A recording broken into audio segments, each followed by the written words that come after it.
الحمد لله رب العالمين والصلاة والسلام على سيد الأنبياء والمرسلين محمد وآله وأصحابه أجمعين أما بعد فقد قال النبي صلى الله عليه وسلم سباب المسلم فسوق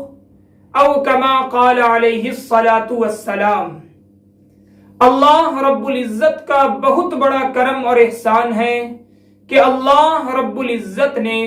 ہم سب کو امت محمدیہ صلی اللہ علیہ وسلم میں پیدا فرمایا ہے اور ساتھ ہی ساتھ ایک کامل اور مکمل دین ہم سب کو عطا فرمایا ہے۔ میں نے پہلے بھی یہ بات عرض کی تھی کہ زبان کا صحیح استعمال سماج کے اندر بہت ضروری ہے،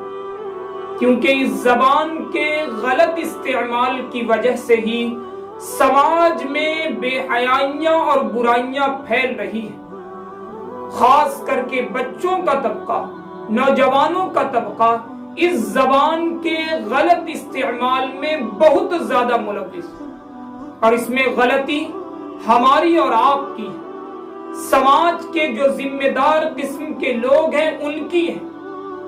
ماں باپ کی یہ غلطی ہے، جو ان کے رہنما ہیں، جو ان کی دیکھ ریکھ کرنے والے ہیں ان کی غلطی ہے۔ غلطی کیا ہے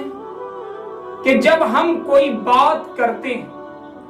جب کسی کے سامنے کوئی بات رکھتے ہیں، کوئی معاملہ آپس کے درمیان آپس میں معاملہ کوئی کرتے ہیں، تو زبان سے ایسی باتیں کرتے ہیں جس کی وجہ سے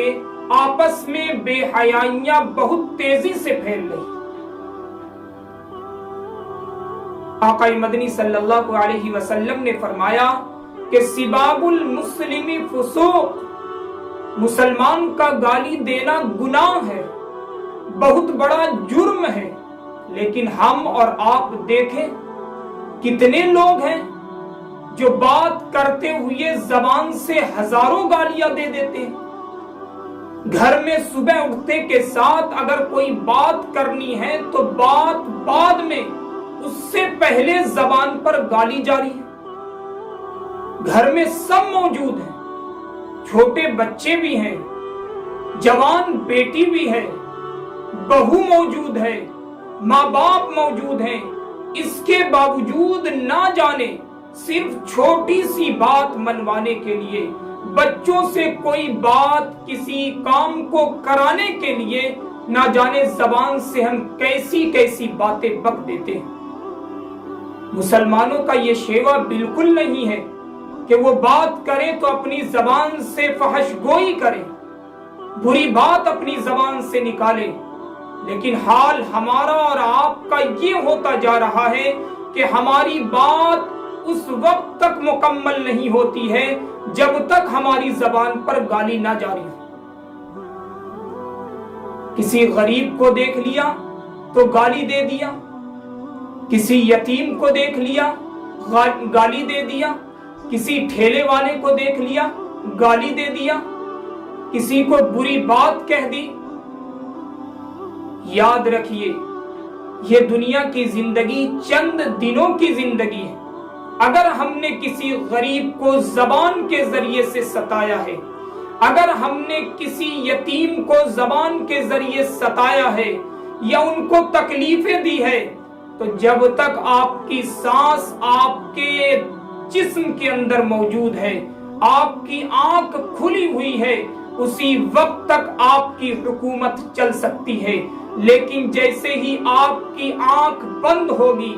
آپ کے جسم کے اندر سانس ختم ہو جائے گی، آپ کو پتا چلے گا کہ ہم نے دنیا میں کیا کمایا ہے اور کیا کھویا ہے۔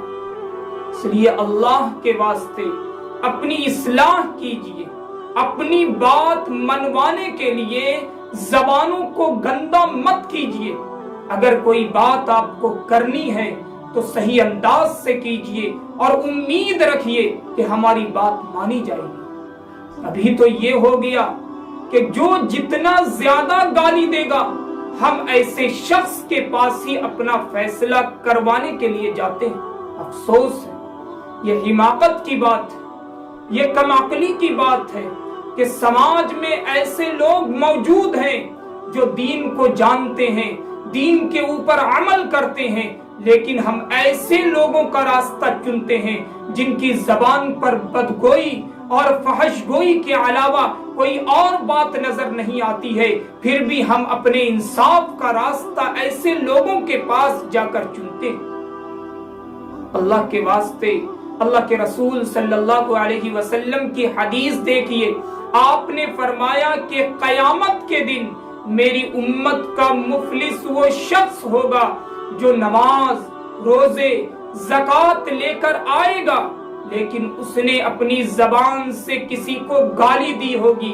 کسی کے اوپر تہمت لگائی ہوگی، کسی کو قتل کیا ہوگا، کسی کو مارا ہوگا، تو ان لوگوں کو اس آدمی کی ساری نیکیاں دے دی جائے گی۔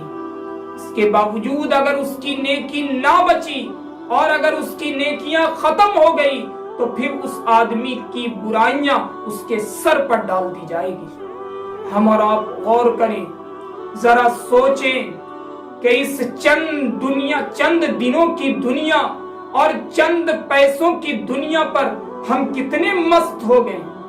اللہ کو ہی بھول گئے، اللہ کے رسول صلی اللہ علیہ وسلم کے لائے ہوئے تعلیمات کو ہم نے بھلا دیا، آپ کے احکام کو ہم نے بھلا دیا۔ یاد رکھیے، اگر آپ اپنی زبان سے گالی دیتے ہیں، آپ اپنی زبان سے بری بات کہتے ہیں، تو بھول جائیے، آنے والی نسلوں سے یہ امید مت رکھیے گا کہ وہ کلمہ اور نماز پڑھیں گے۔ جب ہماری زبان درست نہیں، جب ہماری بات درست نہیں، تو آپ کیا امید رکھتے ہیں کہ آپ کا بیٹا شاندار دینی تعلیم پڑھے گا، شاندار دین کی باتیں کرے گا؟ اس لیے اللہ کے واسطے اپنی زبان کو قابو میں رکھیے، بات کرنے سے پہلے سوچئے، سمجھئے، اس کے بعد اپنی زبان کو کھولیے۔ اللہ رب العزت ہم سب کو ان باتوں پر عمل کی توفیق مرحمت فرمائے۔